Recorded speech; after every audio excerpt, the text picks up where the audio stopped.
There we go. Okay. So, welcome, Vivienne. I'll just once again introduce myself to the viewers. My name is Kathy Bettman. I'm Associate Professor, Deputy Dean of Counselling and Psychotherapy at the Ken Miller Institute. And that's where I'm very fortunate to have met you. And you're a colleague of mine at Ken Miller. And so I think I'll let you introduce yourself, because all your successes have been like too long for me to remember and to get out there. So a big welcome to you, Vivienne, and if you would introduce yourself so that the viewers can get to know you. So I'm Vivienne Colegrove, and as Kathy said, I'm working at the Ken Miller Institute as a lecturer and researcher, which is fabulous. I'm very excited to be there. And I'm also maintaining a small private practice in South Gippsland, working with families and individuals as well, but with a focus on the effects of childhood trauma on their adults. And you've mentioned your involvement with working with families. Tell us a little bit about, because you've got a ream of qualifications too and a history of working in that area. So tell us a little bit about that. Well, some might describe me as a perpetual student. So, look, my first therapy-related degree was in music therapy. Out of school, I did a music degree, worked as a musician through my 20s, along with a few other things that I did, and came across music therapy in the context of working music teaching. It kind of morphed into music therapy, so I did that. After I've been out in the field for a few years, I was drawn to family therapy and studied that. I then did a master's. I think working with families, I soon discovered that if you weren't really skilled in working with the couple dynamics within the family, sometimes you get very stuck. So I went on and studied a master's in couple and relationship counselling as well. Oh, boy. And along the way, I actually did a certificate in trauma therapy at the Ken Miller Institute some years ago. Yeah. I don't know where to begin first, because, well, my first question out of just that was, like, when you were working originally as the family therapist and then couple and family therapy therapist, did you use your music then, or was that subsequent to after your research? I tended to find a way to bring it in, but my music therapy course hadn't really equipped me for that. So I wasn't doing it in a very systematic way. I would bring it in when I could. Okay, so yes, occasionally you would, and we'll hear more about what you do with that now. But I was also interested that you did your trauma studies, because that's something that's actually fairly new in the sense of before. I don't even think trauma was specifically taught in any depth in most undergrad or master's degrees. So sounds like you really somehow stepped on that wagon quite early in the piece, and well done to you for having the foresight to do that, because I think everything now needs to be looked at through a trauma lens. Yes, I think the trauma subject at Ken Miller was great, but it was before the days when we really knew as much as we do now about complex trauma. And of course, training like the sort you might get through the Blue Knot Foundation would be quite different in focus, but it was certainly a wonderful start and a great grounding. And since then, I've done additional studies in things like EMDR, so really focused on the techniques that need to be used when you're working with traumatized people. Yeah. Okay. So with all that in mind, which sounds very busy, and you were working, sort of involved in it, how did you get on to doing your research? How did that come about? Well, I didn't actually do it that long ago. So I started my PhD in 2015. So I'd already been working as a therapist for a long time. And I did it because I wasn't able to to really address a problem I was having in clinical practice. And that problem was, because I was very well versed in working with trauma, there were methods in which I've been trained to work with families and with couples and individuals for that matter, that worked great for some people and didn't work so great for other people. I guess we all find that. And I started developing a bit of an idea. A lot of it was because of my music therapy background, that bringing music in could start to address some of the gaps I'd identified. And I don't know if I could have articulated so well back then what the gaps were as I can now. But I really sensed there was a group of people where it wasn't very helpful to be so reliant on verbal methods of working for whatever reason. And I developed this curiosity, and I kind of had some attempts. I looked at various things. I had some attempts to bring in what I did know, but it was all a bit piecemeal. So I decided to go and do a PhD so that I could investigate it thoroughly.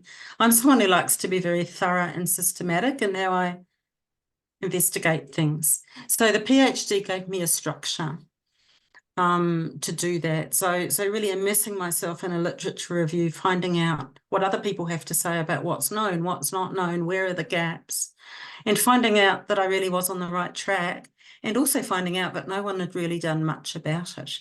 In fact, I'd go so far as to say you could have driven a massive truck through the gap of knowledge, and no one had really done much, not in a systematic, thorough way to try and address the gap. So that was kind of exciting. I thought there might be a gap. I had my own experience. I think there's something missing here. I did this very exhaustive lit review and went, yes, indeed, there's this gap. And no one's doing a whole lot about it. And the family therapy work I'd done was a lot of work, particularly with adolescents. I don't know, I like adolescents. Let's put it that way. I seem to have done a lot of work with parents and adolescents, and adolescents and music is just a natural fit. You know, adolescents, even if they haven't done it so much when they're younger, they're good at expressing how they're feeling through music. We all know the adolescent who hides himself in their bedroom and plays really loud music and leaves the family in no doubt how they're feeling. So it's kind of a natural medium for adolescents as well. So yeah, I wanted to sort of try and bring it all together. I have to say this, it's making me think back to when I was an adolescent, and when I used to lose at tennis, I used to go into our playroom and play A Whiter Shade of Pale, Procol Harum. A lot of people that watch this will never have heard of Procol Harum or A Whiter Shade of Pale, but to this day, people identify me with A Whiter Shade of Pale. So I couldn't help throwing that in, because I know I can even remember being an adolescent and how music can reflect your feelings so strongly when you can't articulate, you know, what you're feeling at that time. But you did your systematic lit review as a really solid therapist, rather than having an idea that you were going to lead this into a research project. It was you trying to find out what you could do, what you were missing, and then you found that this gap that you were sensing was really there. Yes, and what I've come in with a hunch about is that there are problems. So let me talk about a little bit more about the gap. So I was working a lot with traumatized families. I think many of us end up doing that. So I was working a lot with families who were either in the aftermath of abuse or neglect through family violence, or often a parent had quite a substantial trauma history of physical or sexual abuse. And there are particular problems that they were quite repetitive in their nature of how they'd show up. Problems that once I really investigated the literature, I saw they were actually documented. There are problems, but no one had really done anything about, well, what does that mean in terms of how you help those parents? Because these aren't people who come along, as we all know, when we're working with families, these people may never want to come along for individual work. They're coming because they're wanting help with their child, or they're wanting help with their relationship with their young person. So that's kind of why you've got them there, but they've got these problems. They know they've got the problems and they don't know what to do about them. And those problems aren't really accessible for some people through verbal means of working, because they're problems in somatic regulation, just feeling settled in my body. If I've been through a history of abuse or neglect, I might have a chronic state of being unsettled in my body, for example. And so there's so much more we know, and I can so much better articulate it now than when I started doing my PhD. But I found out what was known, and then I used that to develop an intervention. So I started with the theory, I started with the research and said, what might an intervention look like that addresses the gap? So then the next part of my PhD was developing the intervention, and the last part was testing it.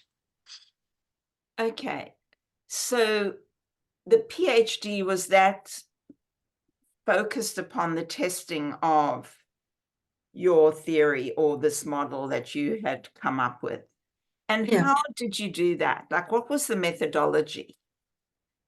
So I did a randomised control trial, which I look back and laugh because it was a very ambitious thing to do. But look, I had and still have this wonderful mentor who was my supervisor, who was very experienced at intervention research doing randomised control trials. So I was just really fortunate that she had that level of expertise. So I was very well supported and stepped through it in a way that I needed to be. So it was a pilot randomised control trial. I think we ended up with 26 families involved altogether. So 13 families got therapy as usual. And this was in a various service contexts. So mainly they were at a headspace. Most of the families who partook in the study were at a headspace. A handful of them had been referred from other services, but I saw them at Headspace. So Headspace provided this wonderful sort of support, I guess, for it. So the families all came to Headspace. Those who were allocated to the control group received therapy as usual, and there was a family therapist there as well. So the families who didn't get to do the intervention just had to be in a waiting group. So they still got offered it later. They just had to wait. And in the meantime, they were given what you'd normally get at Headspace. And in some cases, the parent was seeing their own therapist elsewhere.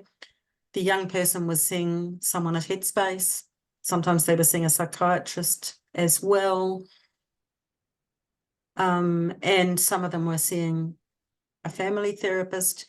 And there were the that's my one, tuning into kids, tuning into teens.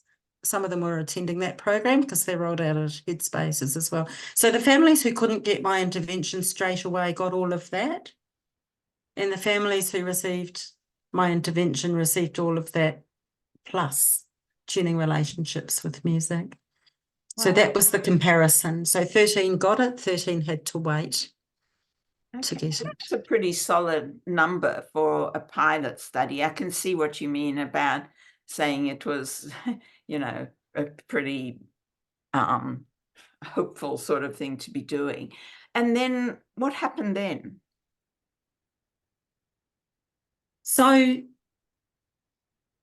we got some pretty startling results. And when I say that, we didn't get them across all measures, but we got them off some measures. So I think it was a fairly rigorous design. I think we made sure we found out in a number of different ways. So both parents and adolescents filled out their own questionnaires.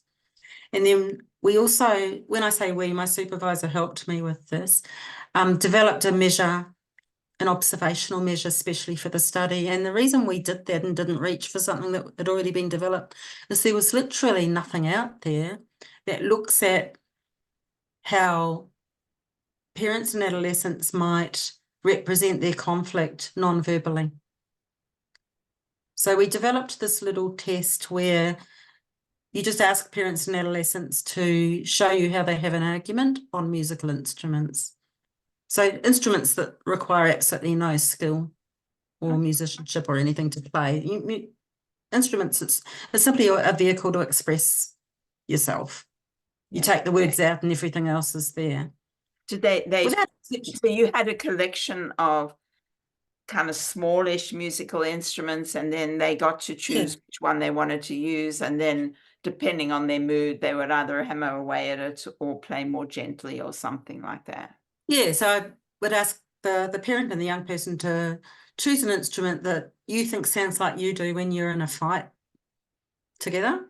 And then they had to have a little confab and agree that that's kind of what they sounded like. So that was interesting. And then the instruction would be, it's like, I'm a fly on the wall. You're showing me your fight. You're showing me your argument, everything but the words. And without exception, every family knew exactly how to do that. People kind of just got that most of how you argue doesn't involve the words. It's how loud you are and how fast you are and things like that. So and all those other non-verbal things that are going on. So we did that. I videoed it, and then those were they were assessed looking at a few different things, and we got startling changes in the group before and after who had done tuning relationships with music versus those who hadn't in that, but also really significant changes in both the young person and the parents' report of their relationship and how they were getting along. Wow. So already in the pilot stage, you found it was very successful, and that then encouraged you to go further. Yes, well, that's where the challenges started. Yeah, I was curious. It's one of the questions on my list is, what were the challenges? Look, COVID coming when it did probably didn't help much. Yeah. To be fair. But look, post PhD, I decided, with the advice of my supervisor, that the first thing to do would be to develop and run training in tuning relationships with music. So that was kind of my primary thing. And I did that in quite a rigorous manner. I did a pilot version of the training with all my colleagues who I could persuade to do it, and got it into fairly good shape and started offering the training. I offered it a few years ago through PACFA, and then I've been offering it privately. COVID forced me to take the training online, which was good. We got there. I still think it's better delivered in person, but it's okay. And it certainly opened it up to a lot of people, because I've now delivered that training to quite a lot of overseas folks. And there's no way I could have done that really well without going there otherwise. So that was an unexpected benefit, I guess, of having to take it online. So the training is pretty set now. I've run it a lot. So quite a lot of people are out there having learnt how to do it.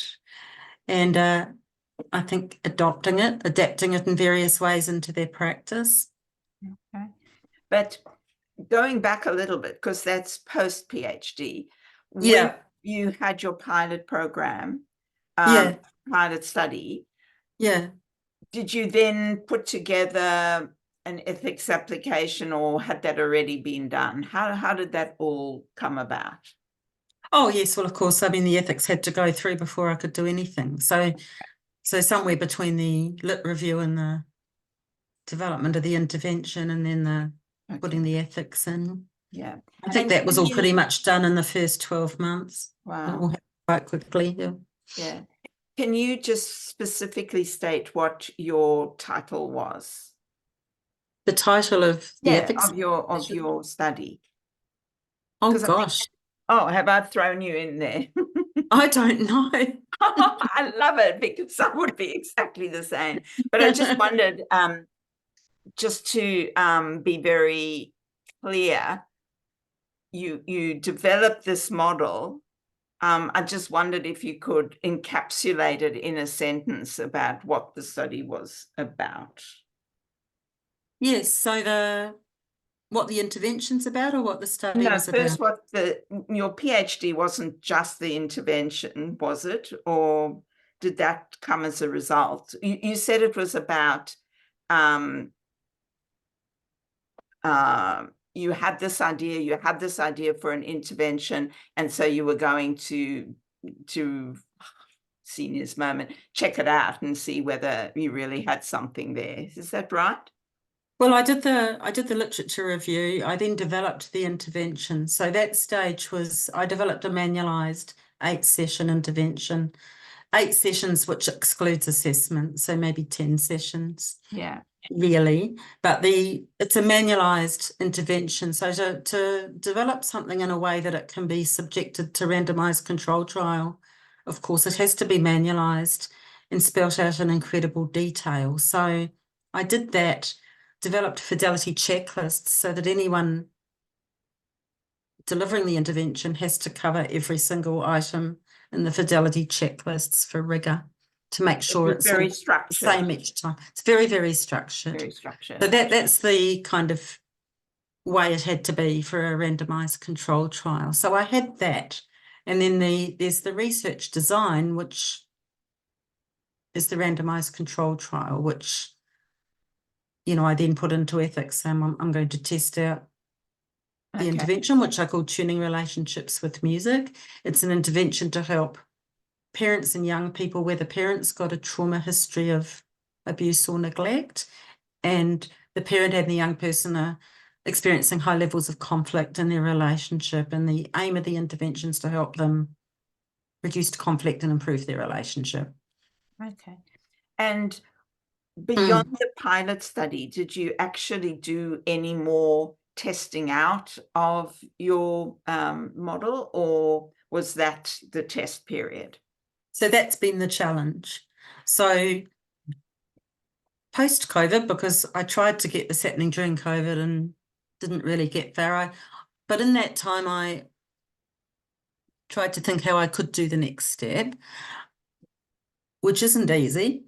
I had thought that doing a PhD, getting published, getting good results would be enough to be quite competitive for further funding, but it's not.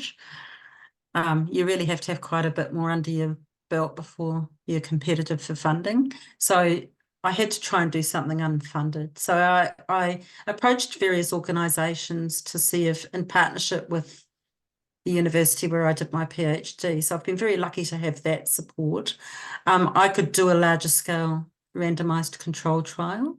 Eventually I found someone who said yes, but that organisation has had enormous challenges with COVID, with staff retention, things like that. It's an organisation that's out in the country. I think they struggle with those things anyway. COVID made it worse. So it's not been able to happen as yet, no. Okay. So those are the challenges, really, the funding, and COVID, those have been pretty big. But what you sound as though you're very excited about the results. It seems like what came out of that pilot study was extraordinarily exciting. So tell us about the positives. So there were just dramatic changes in the parents' level of reactivity and their ability to be responsive to their child. And so it really was seeing what I thought theoretically and then what I developed coming to life. And actually it worked as I thought it would, which was just incredibly exciting. When I say that it worked so startlingly well for some families, I got these great results. Of course, nothing's a one size fits all, and it definitely worked better for some than others. But overall, the results were very startling. So that was incredibly heartening, and it gave me the confidence to certainly go off and train others in how to do it and to do it myself. So I offer it in my own practice where I think it's indicated. Yeah. Okay. Yeah. In terms of the PhD and the process and undergoing a PhD, do you have anything that you would like to share with viewers who might be considering doing one? Any words of encouragement, anything that you've, maybe even things that you know now that you didn't know then, that you'd say to somebody, hey, make sure you do that? Look, I think I had an incredibly good experience of a PhD. I was very fortunate in my supervisor. So I think I would say to people, make sure that you feel your supervisor's the right fit for you. I can't speak highly enough of how helpful my supervisor was and how important that was to me. I think there's another aspect for me of PhDs, and this might not be the reality for many people, but I got a scholarship and I did it full time. And my impression of colleagues who were doing it part-time is that PhDs are really, really well set up for full-timers, and they're not nearly so well set up for part-timers. I think the timelines, things like that, it's great when you're full-time. I think there's other challenges I didn't have to manage that part-timers did. So I would say, if you possibly can, do it full-time. Mm-hmm. And look, I'm an older person. When I was an older person when I did it, and scholarships are great if you're living at home with your parents. I still had to earn quite a bit of money on top of it, but it was doable. Yeah.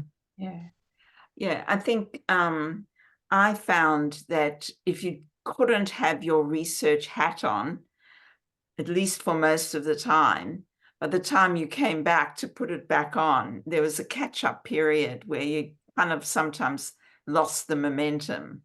Exactly. So I would sit down at my desk at 9 o'clock every day and work till 5, just like any other job. It was a full-time job. And I was working on the side of that to top up the scholarship, but essentially I was able to be full-time, and I think that made it a really good experience because I was able to immerse myself in it. Exactly that. I think to have to go in and out of it would have been incredibly hard. Yeah.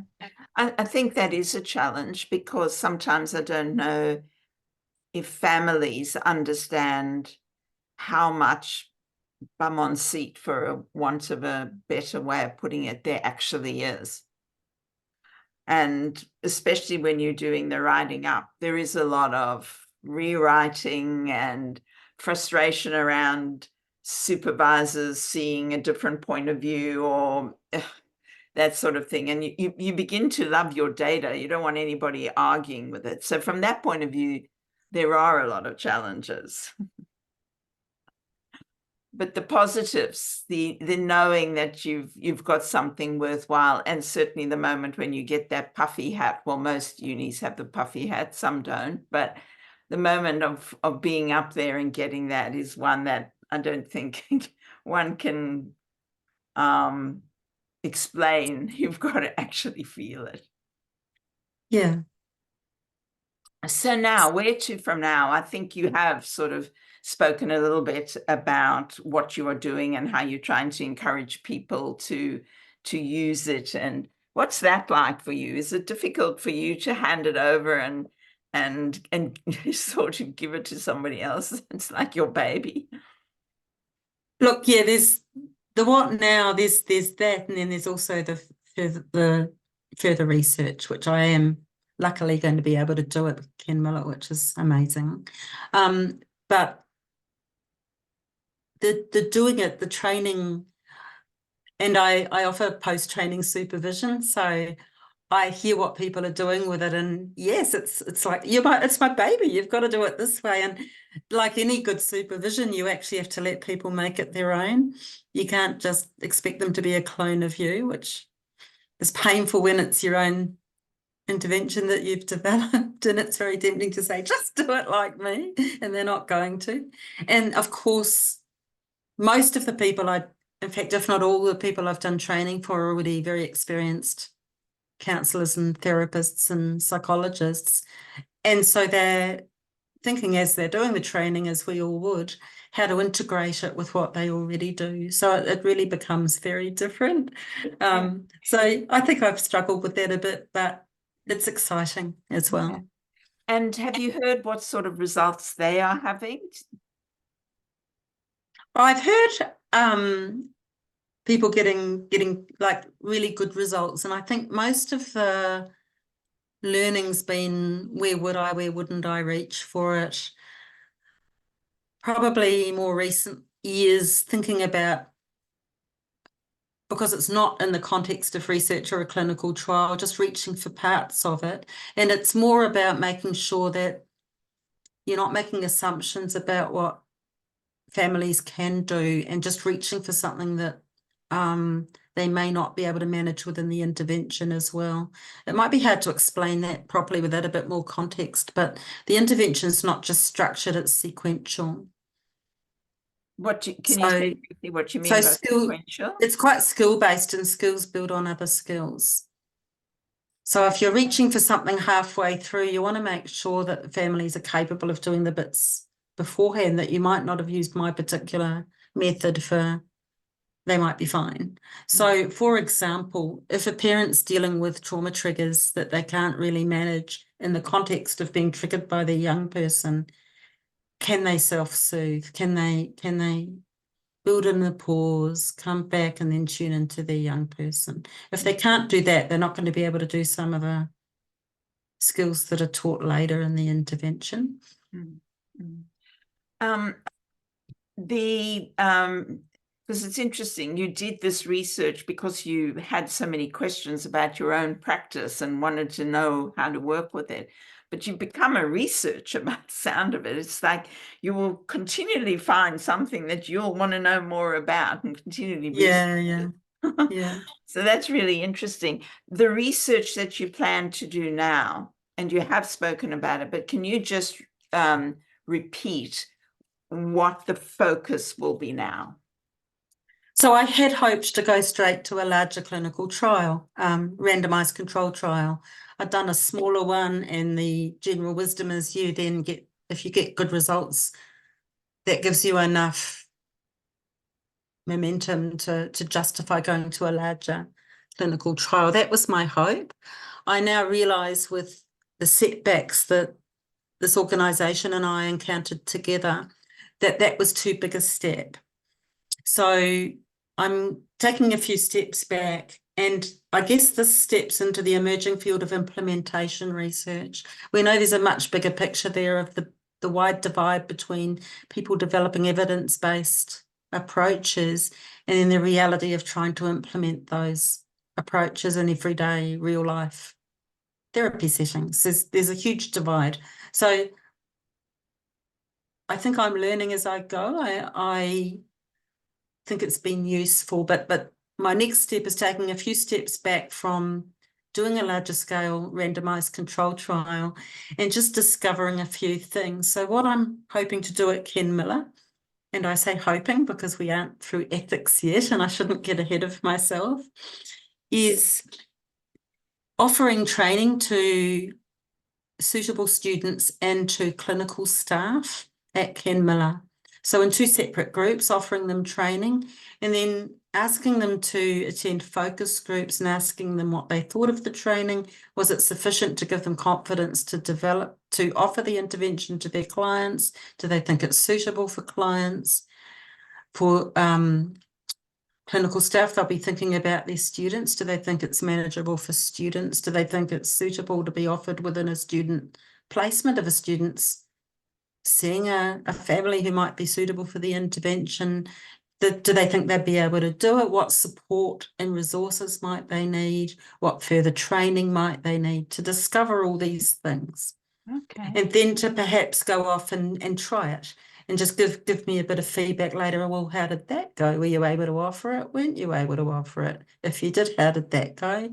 If you weren't, what do you think got in the way of that? So to get a whole lot of information about what counsellors and therapists and psychologists think about the intervention, about how they think their confidence is going to be, and so on. Have you changed the model at all since you did your original pilot study? No. Wow. That's fantastic, isn't it? The only modification I've made is that when you're not in the rigorous demands of a randomised control trial, you can take more time.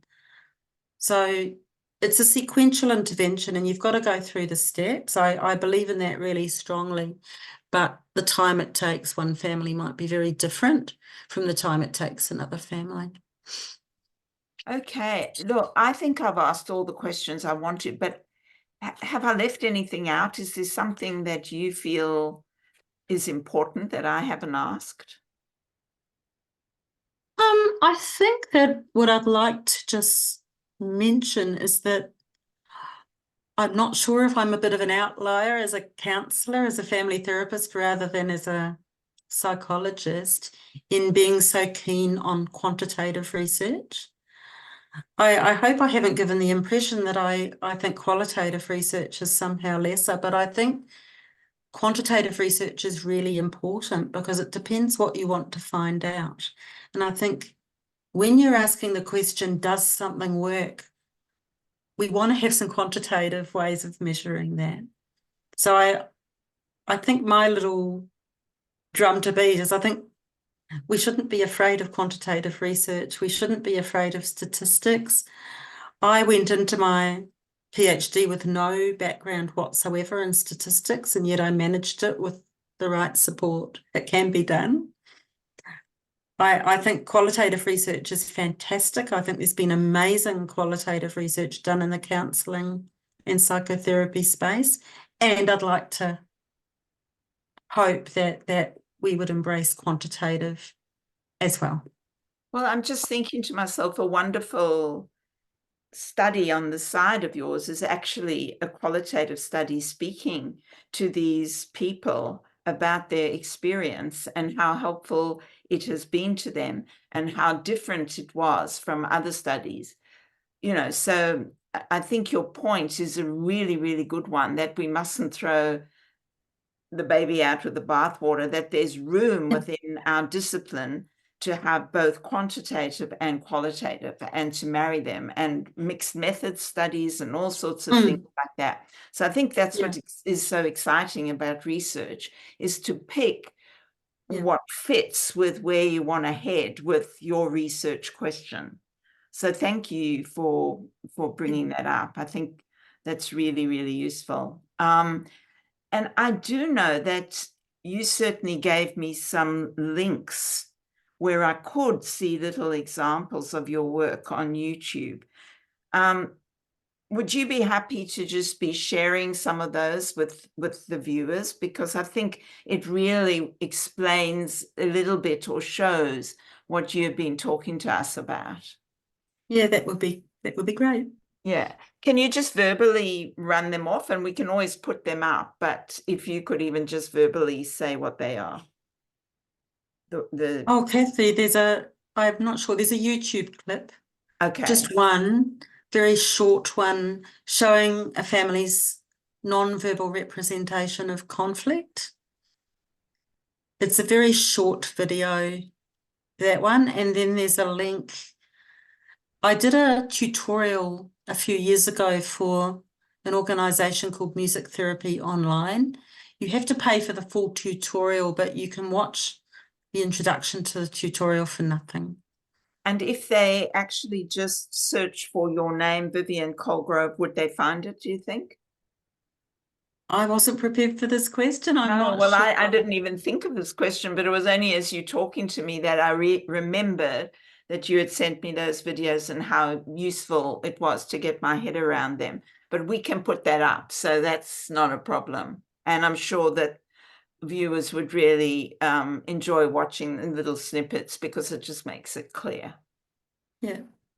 So well done, and lots of luck. There'll be many more installments, I think, with Vivienne Colegrove's name on it. So good luck, and thank you so much for talking to us today. Thanks, Kathy. I'll just end the recording.